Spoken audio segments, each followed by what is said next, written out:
আল্লাহ নবী দিন দুনিয়ার বাদশা হাবিবুল্লাহ জনাবে মুহাম্মদ রাসূলুল্লাহ সাল্লাল্লাহু আলাইহি ওয়াসাল্লাম এক সময় সাহাবীদেরকে নিয়ে ওই সময় আল্লাহর দয়া রাসূলের দরবারে তালিম দেন। ওই সময় আল্লাহ নবীর কাছে একজন যুবক কাঁদতে কাঁদতে আল্লাহর দয়া রাসূলের দরবারে চলে আসলো।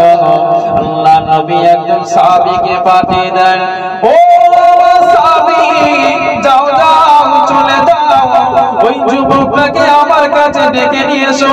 উনি অমন করে দাঁড়িয়ে আছো কেন? উনি অমন করে কাঁদছে কেন? উনি অমন করে দাঁড়িয়ে আছে কেন? উনি অমন করে কাঁদছে কেন? আল্লাহ দয়া রাসূলের কথা শুনে আল্লাহর নবী সাহাবীটা ওই যুবকটাকে ডেকে আনলো। আল্লাহ নবীর সামনে দাঁড়িয়ে গেল। ওই সময় আমার নবী দিন দুনিয়ার বাদশা হাবিবুল্লাহ জনাবে মুহাম্মদ রাসূলুল্লাহ সাল্লাল্লাহু আলাইহি ওয়াসাল্লাম ওই সময় যুবকটাকে জিজ্ঞাসা করে, ও বাবা যুবক, তুমি কাঁদো কেন? তোমার কি কেউ মেরেছে? তোমার কি কেউ বকেছে? তোমার কি কেউ মনে ব্যথা দেওয়া কথা বলেছে? আল্লাহ নবী জিজ্ঞাসা করার পরে ওই সময় আমার নবীর সামনে যুবকটা কাঁদে, চোখের গোড়া দিয়ে পানির টুসা গড়িয়ে পড়ে। আল্লাহ নবীর সামনে দাঁড়িয়ে চঞ্চল করে কাঁদে, চোখের গোড়া দিয়ে পানির টুসা গড়িয়ে পড়ে। আল্লাহ নবীকে বললেন, ইয়া রাসূলুল্লাহ গে, ইয়া হাবিবাল্লাহ, আমাকে কেউ মারি না, আমাকে কেউ মনে ব্যথা দেয় না, আমাকে কেউ মনে কষ্ট দেওয়া কথা বলিনি, তবে তোমার কি হয়েছে বাবা আমার সঙ্গে বলো। আল্লাহ নবীর সামনে দাঁড়িয়ে দাঁড়িয়ে আল্লাহ রাসূলের সামনে দাঁড়িয়ে দাঁড়িয়ে আরো বছর নয়নে কাঁদতে লাগলেন। আল্লাহ নবী বলল, কেঁদো না বাবা, কেঁদো না, কেঁদো না বাবা, কেঁদো না, তোমার কি হয়েছে একবার বলো। ইয়া রাসূলুল্লাহ গে, ইয়া হাবিবাল্লাহ, আমার আব্বা জান ইন্তেকাল করেছেন, আমার আব্বা জানের জানাজা নামাজ পড়ানোর মতো কাউকে পাওয়া যায় না।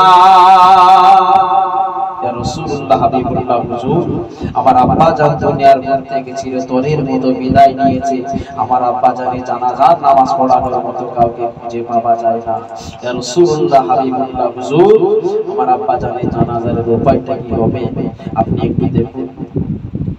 আমার নবী দিন দুনিয়ার বাদশা হাবিবুল্লাহ জনাবে মুহাম্মদ রাসূলুল্লাহ সাল্লাল্লাহু আলাইহি সাল্লাম একজন সাহাবীকে ডেকে পাঠানো, ও বাবা মরে পারো রাদিয়াল্লাহু আনহু, এদিকে শোনো বাবা শোনো।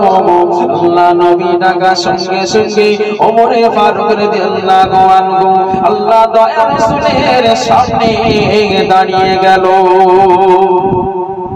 আল্লাহ নবীর সামনে ওমরে ফারুক রাদিয়াল্লাহু আনহু আল্লাহ রাসূলের সামনে দাঁড়িয়ে গেল।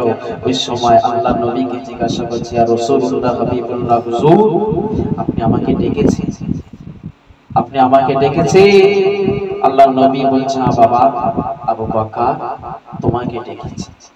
ওই সময় আমার নবী দিন দুনিয়ার বাদশা হাবিবুল্লাহ জনাবে মুহাম্মদ রাসূলুল্লাহ সাল্লাল্লাহু আলাইহি ওয়াসাল্লাম হযরত আবু বকর রাদিয়াল্লাহু আনহু কে বললেন, ও বাবা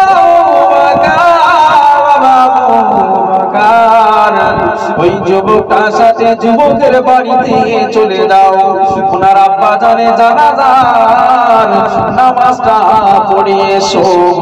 আল্লাহ নবীর কথা মতো হযরত আবু বকর রাদিয়াল্লাহু আনহু আল্লাহ নবীর কথা মতো ওই যুবকের সাথে ওই যুবকের সঙ্গে বাড়িতে গুটি গুটি পায়ে চলে যায়।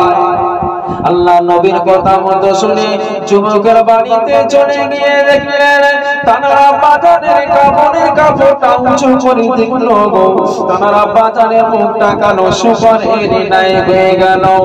আল্লাহ নবী দরবারে ওই দৃশ্য দেখে ওমরে ফারুক রাদিয়াল্লাহু আনহু আল্লাহ নবী দরবারে ফিরে চলে আসলো। আল্লাহ নবীর সামনে ওমরে ফারুক রাদিয়াল্লাহু আনহু দাঁড়িয়ে গেল। আল্লাহ নবী জিজ্ঞাসা করছে, বাবা আবু বকর তুমি কেন ফিরে চলে এসো, তুমি কেন ফিরে চলে এসো? আল্লাহ নবী বললেন, ইয়া রাসূলুল্লাহ ইয়া আপনি যারা জানাজা পড়ানোর জন্য আমাকে ইমাম নিযুক্ত করে পাঠিয়েছিলেন, হুজুর যা জানাজা পড়ানোর জন্য আমাকে ইমাম নিযুক্ত করে পাঠিয়েছিলেন, ইয়া রাসূলুল্লাহ ইয়া হাবিবাল্লাহ ওনার কাপড়ের কাপড়টা উঁচু করে দেখলাম ওনার মুখটা কালো শুকরের ন্যায় পরিণত হয়ে গেলে। আল্লাহ নবী এই কথাটা শুনে সঙ্গে সঙ্গে আরো একজন সাহাবীকে পাঠিয়ে দিলেন, বাবা আবু বকর জি ইয়া রাসূলুল্লাহ হাবিবুল্লাহ হুজুর আপনি আমাকে ডাকছেন? হ্যাঁ বাবা তোমাকে ডেকেছি। ইয়া রাসূলুল্লাহ হাবিবুল্লাহ বলেন কি কাজ করতে হবে আমাকে আদেশ করেন।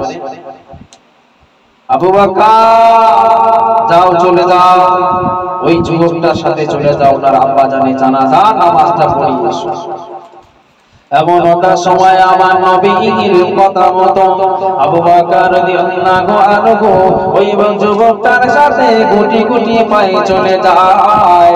ওই যুবকটার সাথে গুটি গুটি পায়ে চলে গিয়ে দেখলো তার আব্বা জানে জানাজার পড়ানোর আগে কাফনের কাপড়টা উঁচু করে দেখলো। ওই সময় কাফনের কাপড়টা উঁচু করে দেখলো তার মুখটা কালো শুকরের ন্যায় হয়ে গেল। ওই দৃশ্য দেখে আবু বকর আল্লাহর দয়ার রাসূলের দরবারে ফিরে চলে আসলো।